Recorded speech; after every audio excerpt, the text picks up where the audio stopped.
You're listening to the Health and Happiness Podcast with Travis Kemper and Lauryn Maxwell. Each episode, we share easy-to-implement strategies to improve your health, happiness, and overall quality of life. Sometimes the best medicine is unconditional love from your pet. Anonymous. So how's it going, Travis? What have you been up to in the 2 days since I've talked to you last? Oh, just the norm. Working and hiking with Duke and Julia.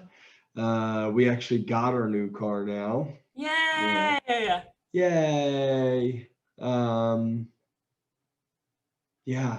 Oh, the football team won again last night. But nice. Congratulations.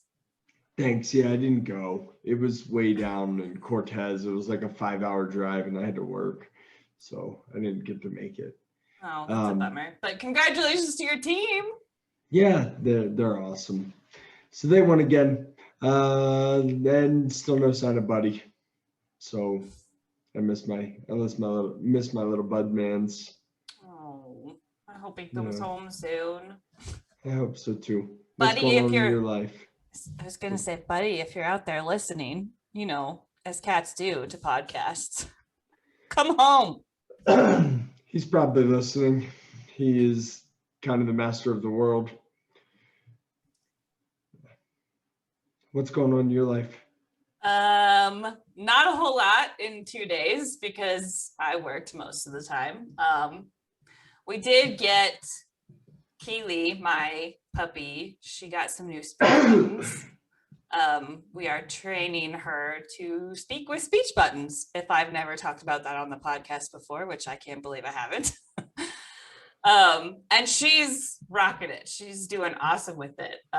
So we got her some more buttons to try to get her some more language and some more vocabulary. She's starting to put 3-word sentences together, which is, I know, pretty awesome. She'll hit play outside. Yes.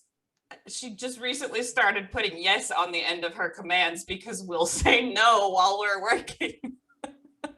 And so she argues with, so now she argues and says, play outside, yes. What the hell? Yeah, she's a pretty smart dog. I'm not getting Duke these buttons. Yeah. I mean, he just barks at me. It's like, play, play, play, play, play. But it's much louder and more annoying than that. Yeah, barking is hard. Keely when she first got him, that was what she did with the buttons. It was like play, play, play, play, play, play, play, play, play, play. Which is now why she argues with us and puts yes on the end of things. She'll be like, bath, yes. Outside, yes. She's funny. Awesome. We also just got another escape room game because we haven't been able to go to escape room ever. Because I recently wanted to start going within the last year, but of course everything's been closed because of the pandemic, so we haven't been able to go to an escape room. But they actually make games where you have to solve all these riddles to be able to escape the situation or whatever you're in. So I'm excited because those are my favorite things to do other than hike and be outside. But we did that for our anniversary. An actual escape room? Yeah, an actual one. Nice. Yeah, we died. Oh no. Yeah, we did one. We got there and it didn't say anything, but it was just Julia and I, and we get there and the guy's like, well, usually we keep this room for 6 people or more. And I was like, why'd you let me book Thanks for the warning. Yeah. I was like, dude, I wouldn't have booked the hardest room. Oh, geez. So, yeah, we died. I'm sorry. Yeah. Dug in a body, though. It was a doctor's office. Sounds creepy. Yeah. It was interesting. It was fun. It was fun. I mean, I think those kinds of things are super fun. I like the challenge, the mental challenge of trying to solve riddles. The last one, well, I mean, I've never been to an actual room, but the last game we played was, what was it? An abandoned island, or not abandoned, a deserted island. That's the word, where we had to figure out how to get off the deserted island and solve all these riddles to do it. And There's we're often getting riddles. better. There's often riddles on Yes, deserted yeah. islands. Yeah. Often riddles on deserted islands. I mean, it didn't make a ton of sense, but it was still fun because they all have different themes. But we're getting better each time. We got like 8 stars on that one. I mean, we've escaped every time, but sometimes it takes us like 2 hours. Last time it took us like an hour. So we're getting there. Way to go. Way to Yeah. go. Yeah. So anyway, what are we talking about today, Travis?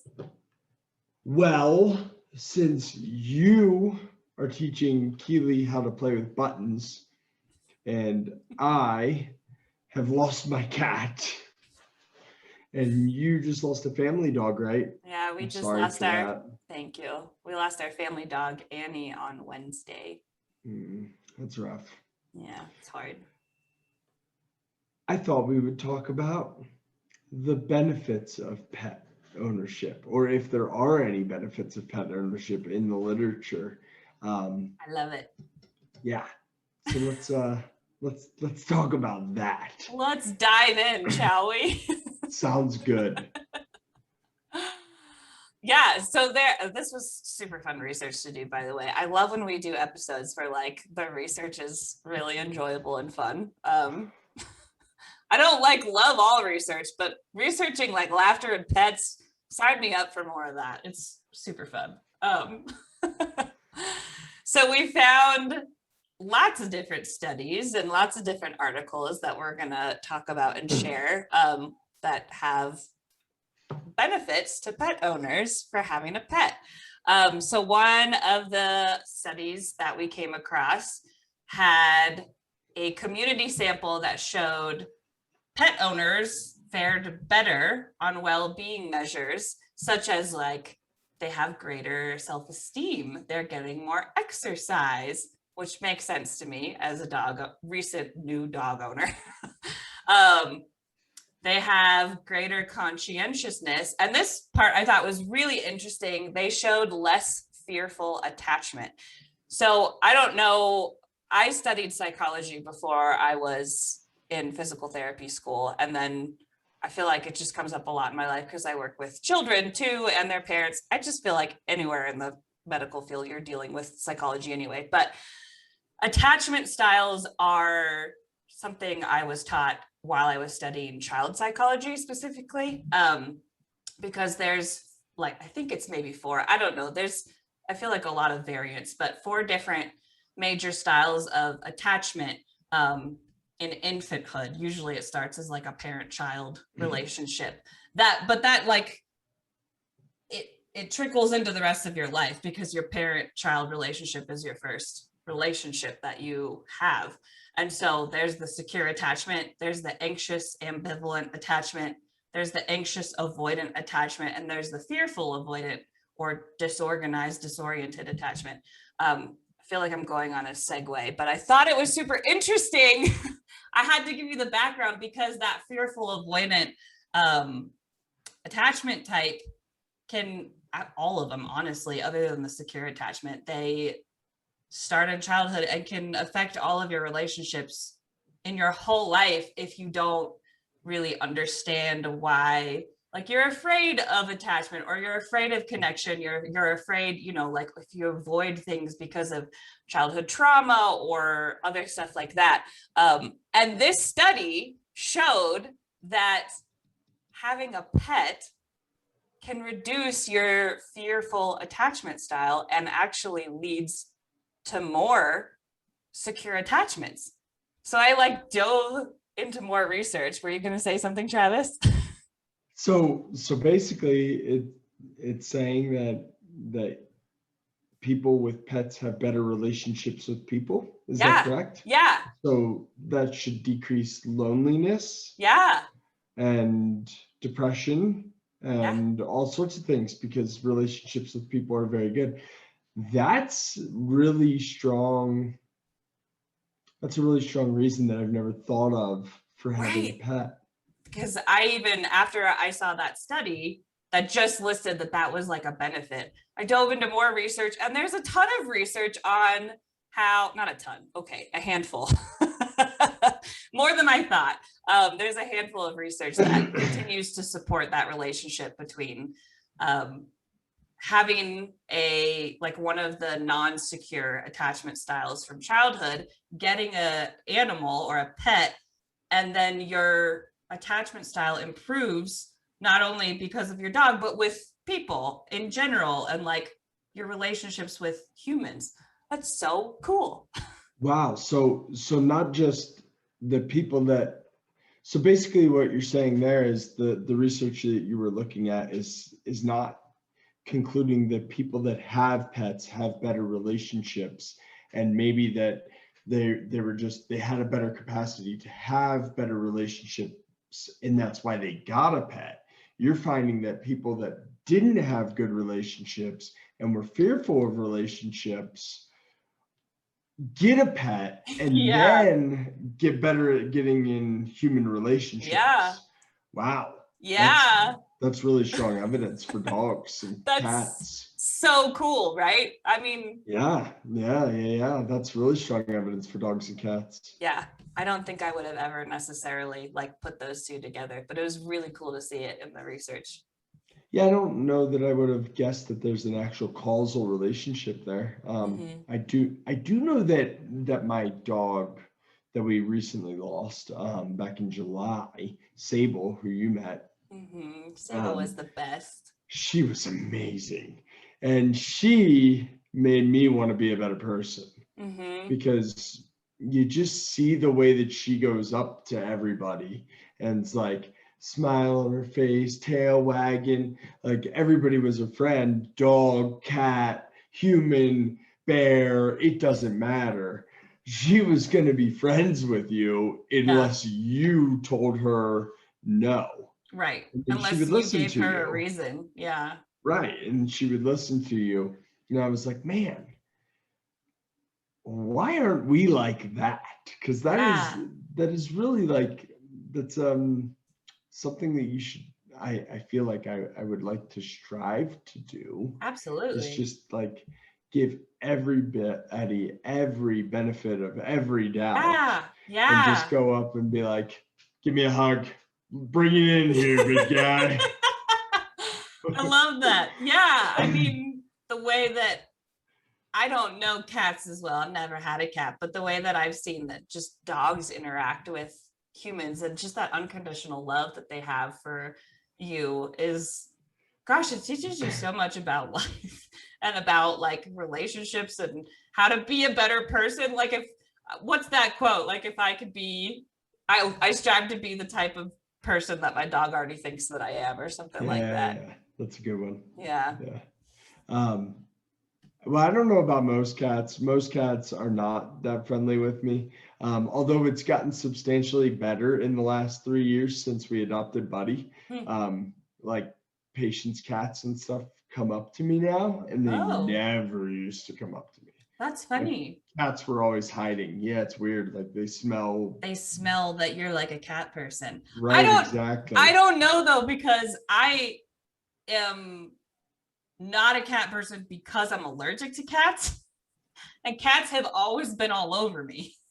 It's like they know that I can't be around them, so they're like, well, let's just come over and lay on this person's lap and make their throat swell up. Well, maybe they know that you're a nice person and not going to hurt them. Let's look at it that way. That's a lot nicer.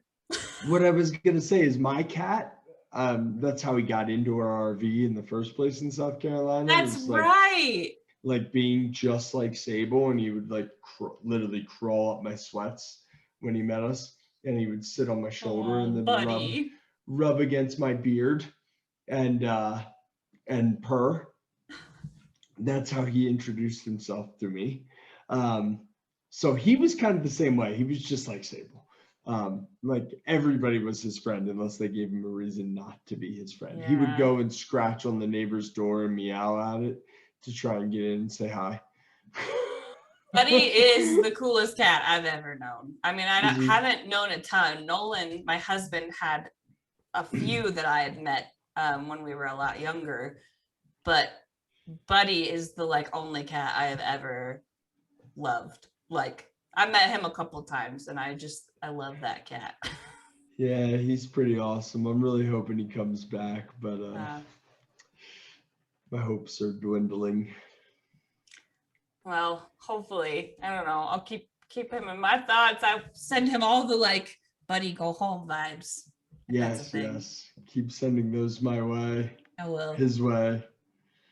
So, Lauren, I found some other studies that say that pet owners were happier when their pets were happier, which is cool. That is really cool. So like kind of doing things for your pet, like going on walks or making sure they have play dates with other dogs or something, like isn't just making them happy. It's also in return making you happy because they're happy. Yeah, that kind of makes sense, I guess. I mean, if you look at a person and they smile at you, like it's hard not to smile and feel a little happier. So I guess that's the same way, like I would look at Sable and her tail would just start whacking on the couch. And it's like, oh man, it was hard not to giggle and laugh. Yeah. Just because of that. This other study also said that support that pets provided completed rather than competed with human sources. In other words, yeah, it just made a more full connection as opposed to replacing your friendship in my life. Right, exactly. Yeah. We also saw a study that had experimentally demonstrated the pets, like having a pet's ability, wow, let's retry that. We also saw another study that showed an experimentally demonstrated ability that pets have to stave off negativity caused by social rejection. So like if, for example, back when I met Travis, if I'd had a dog and I gave Travis a peanut butter and jelly sandwich, and he was like, that's weird, go back to your seat in the back of the classroom. If I had a dog, that wouldn't have hurt so bad. Thankfully, Travis accepted my peanut butter and jelly, and we've been best friends ever since. But hence you didn't need the dog until after grad school. Right, exactly. When I got rejected by other people. Just kidding. They threw your peanut butter and jelly sandwiches across the room. Yeah, apparently that only works for you. Other people think it's weird. I don't know. Jerks. Do you want to go over this one? I found this one very interesting. The one about pet owners spending money on the dogs. Oh yeah, this kind of goes back. I think that like links with the other one that says pet owners are happier when their pets are happier. I found an unrelated study that was showing they gave pet owners, like they randomly assigned pet owners to spend $5 either on their pet or $5 on themselves or another human person. And the people who spent the $5 on their pet were happier than the people who spent the $5 on themselves or another person. I love that. That's funny. Well, so Tony Robbins has a saying that the secret to living is giving. Mm-hmm. And that comes from similar studies where if you give to somebody else, you're happier than getting something in return. Mm-hmm. So there's been a bunch of studies similar to that, like go spend $5 on your best friend, or go spend $5 on yourself, or go spend $5 on a stranger or yourself. And the people that spend it on their friend or the stranger feel better than the people that spend it on themselves consistently in the studies. So that doesn't surprise me at all. Yeah, so the dog's kind of the same way. You're just spending your money on your friend. Yeah, the thing that I thought was interesting about that in particular was it said that spending $5 on your dog, even compared to spending $5 on another person, like not even yourself, but another person. Yeah, that is interesting. So giving to a dog is better than giving to a person, is what you're saying. Yeah. Interesting. Um, so, oh no, Lauren, I didn't look for mortality. Oh Dana. no! Do pet owners live longer? We don't have information on mortality for like the first of 8 episodes or 9 episodes. That's crazy. Sorry, folks.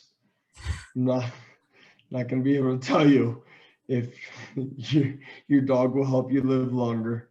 However, I'm going to steal a page out of Lauren's book and look for a win-win situation here because Lauren's so good at looking at those. I love those. Yes. So they've been using recently in the US and other countries dog training in prisons and experimenting with seeing if it helps decrease euthanasia as well as helps the prisoners after they're released. Oh, that's so cool. Yes. So, unsurprisingly, it does both. Spoiler alert. Yes.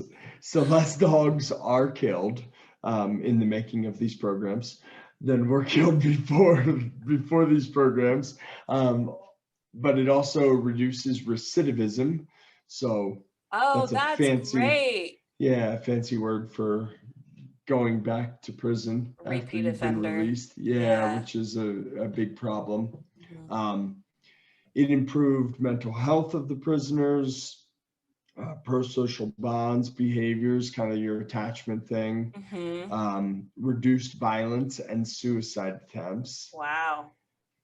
Boosted morale and improved the climate of the prison itself. So there was an overall prison improvement, not just on the prisoner that was taking care of the dogs. Yeah, I saw that it said like even the staff was showing improvements from the prisoners having the dog, which is really, because it wasn't even like the staff having the dog, but they were finding benefits from it too.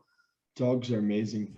Duke's best friend was a prison trained dog. Whoa, really? Yep, her name's Luna. Oh, that's really cool.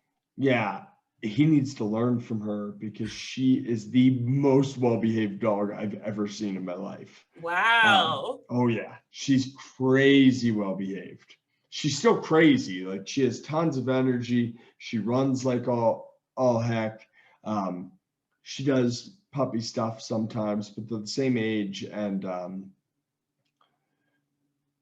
she listens so well. Wow, that's so cool. So you had heard of this before. I didn't know that this existed before you even did this like research. Oh yeah. Well, I've known about this for a couple of years. Julia's taken some canine rehab courses, and cool. Yeah, and her undergrad is in equine studies. So right, that makes sense. She almost went to vet school instead of PT school, so she's big into pets, and dogs and just animals in general. So I'm sure that that's probably where I learned it. Also, my sister brings up stuff sometimes. I don't know, like I could have learned it from her too. My sister's like, she could be a Jeopardy star, I think. She just random facts and stuff just like stick to that girl's head. Yeah. So that's awesome. She's pretty smart overall, but like randomness, just random trivia. She's got it. Yeah, if you're ever in a bar and she's there, you want to be on her trivia team. Good to know. Yeah. Anyway, so back to the prisoners. The prisoners also, there's another study here that they showed better emotional control and better empathy and also better academic skills in both male and female inmates. That's interesting. I think that was the only one that surprised me when you mentioned it. I think that's just probably a compilation of everything. Sure. you improve your mental health, you improve your happiness, Okay. you improve, your morale, you decrease depression. You can focus on things like academia once all of Right. those other needs are met. Yeah, that makes Improve sense. your emotional control, probably get more exercise, even in the prison. Yeah. So all of those things are probably just making you a happier person in general. Yeah. Yeah. Now, one of the So- parts of that study that I did read, that second study that you were talking about, where it was showing more emotional control and more empathy, it was actually saying that, like, even in the instance where the dog misbehaved, and the prisoners were getting frustrated with the dog for misbehaving, their choice of reaction more often tended to be like taking 10 seconds to breathe because they didn't want to, like, be mean to the dog. How cool is that? That's great. Yeah. That's excellent. And then you carry that skill over to people. Mm-hmm. Yeah. That's awesome. This is really cool. This is a really cool study. I had never heard of this before, so this was like fascinating to me. I kind of hope this happens. Like, do you know how often this is implemented at all by chance? I don't know how many prisons we have in the US. I think it's a lot. It's in over 300 prisons in the US. Nice. Yeah. So it's a win-win, like Travis said. I mean, you're saving dogs and you're helping people. Yeah, but it's a pretty widespread thing that has been implemented recently. So it's not old. But they've been implementing them pretty fast because it's a win-win. Yeah. Yeah, that's really cool. Thanks for sharing that. Super cool. Yeah. So maybe a challenge this week we could do, if you have a pet, thank your pet. Thank your pet. And if you don't have a pet, I'm not going to challenge you to get a pet. You can make that decision on your own. If you're thinking about one, maybe this will put you over the edge, and you'll say, "Oh, I'll go adopt that cat or dog now." But maybe if you don't have a pet and you don't want to get a pet, but you're like, I could use some puppy time, maybe you could volunteer at an animal shelter or something like that. Yeah, or offer to dog sit your friend's dog for a day or something like that. You go. I mean, create a Rover account. Yeah, exactly. You could do dog walking. Like, there's so many ways to get dog interaction, but and then you can make a couple extra bucks if you need that too. Exactly. Another win-win. I mean, personally, adopting a dog, rescuing a dog was the best decision I think I've made, other than maybe marrying my husband. There was a peanut butter and jelly sandwich in your. Oh yeah. Those are the top three, though, for sure. Top three choices in my life was making a peanut butter and jelly sandwich for Travis, marrying my husband, and getting a dog. Maybe not in that order, or I would get in trouble. Thanks, Lauren. I'm glad I'm in the top three. Top three, yes, absolutely. But yeah, I mean, having Keely, and Keely is a year old now, so we got her when she was maybe like a month and a half old. She was like really, really young.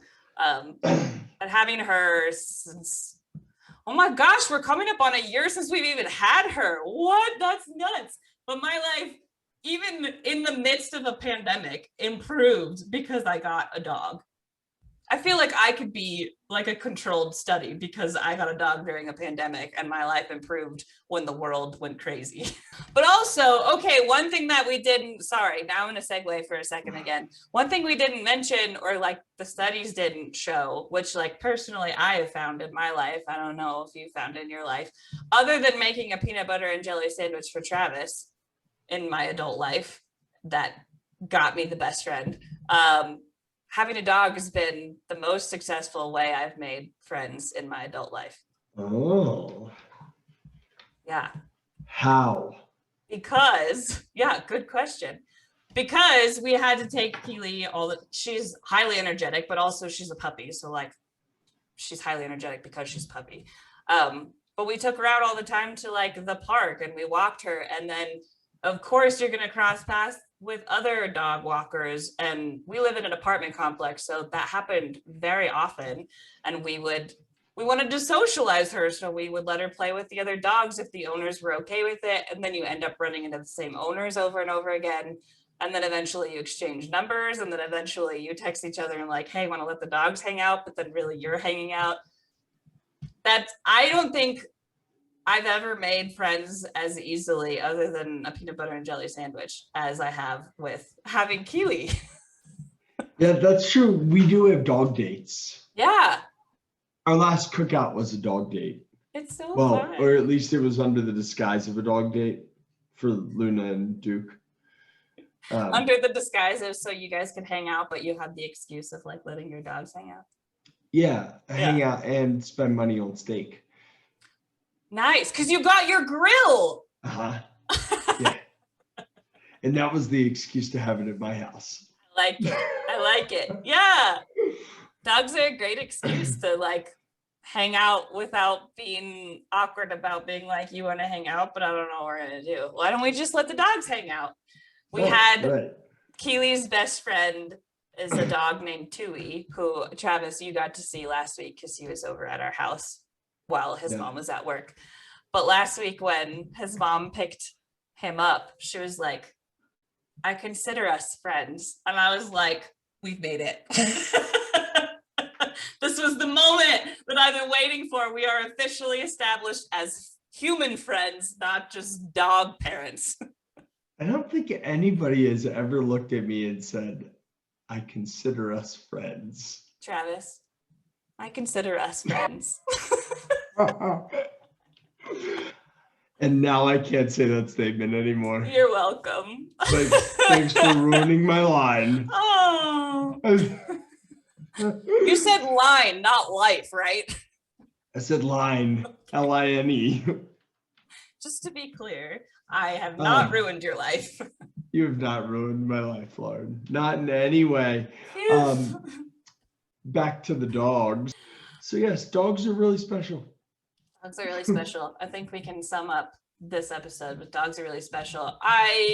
Buddy is also really awesome, but he's the only cat I've known that's been really awesome. But I know people are cat people too, so I don't know cats as well. But Buddy's awesome. Matter. Cat people matter. We're talking about dogs, but that's because I only know dogs. Cat people, you matter. We love you. I just don't understand you. I'm allergic to your favorite thing. I'm sorry. My body doesn't understand. Apparently that was a funny statement. Are you okay, Trav? Yeah, do you have anything else you want to add? I think I should probably stop talking. I'm good. Do you have anything else to add? No, this was fun. This was really fun. Thank you for chatting about pets with me today. Oh, you're so welcome. Bye, everybody. And of course, let us know if you want to hear us talk about anything else. Or if you think Lauren's crazy. Yeah, I know I'm crazy. For not understanding cat people. We love you. Just don't understand you. Okay. But anyway, give us recommendations if you have them. I'm going to sign off of this because Travis is not going to stop laughing. See you next week. Bye. Thank you for taking the time out of your busy day to listen to this episode of the Health and Happiness Podcast. We hope you enjoyed the episode and are getting benefits from our content. If your life is improving in part due to the information in this podcast, we would greatly appreciate you sharing the episode with your family and friends on social media and leaving us a review so we can continue to reach more people and improve the health and happiness of the community at large. Thanks again, and we will see you next week for another episode of the Health and Happiness Podcast.